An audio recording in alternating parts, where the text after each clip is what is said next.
Maithili express की शानदार प्रस्तुति।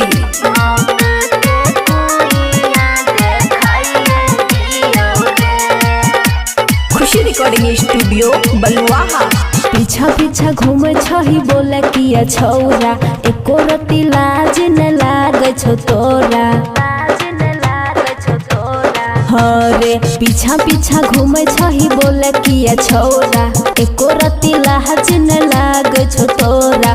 बोले बेसी श्रद्धा तोहर पुराइए दियो रे छौरा रे, मौत के कुइयां देखाइए दियो रे छौरा रे, मौत के कुइयां देखाइए दियो रे।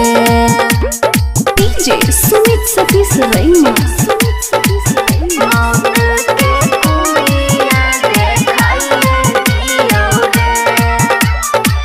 मिक्स बाय अमन अक्के।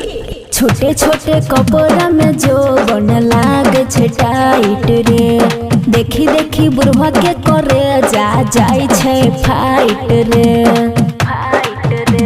छोटे छोटे कपड़ा में जो बन लागे छे टाइट रे, देखी देखी बुढ़वा के करे जाई छे फाइट रे।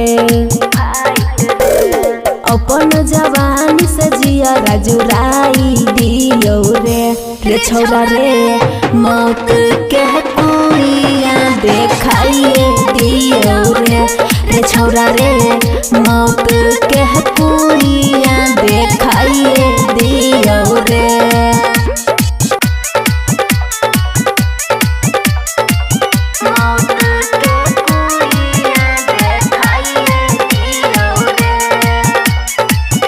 खुशी रिकॉर्डिंग स्टूडियो बलुआहा।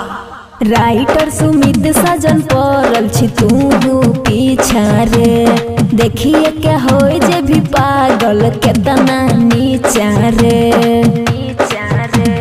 राइटर सुमित सजन पड़ल छी तू पीछा रे, देखिए क्या हो जे भी पागल केतना नीचा रे।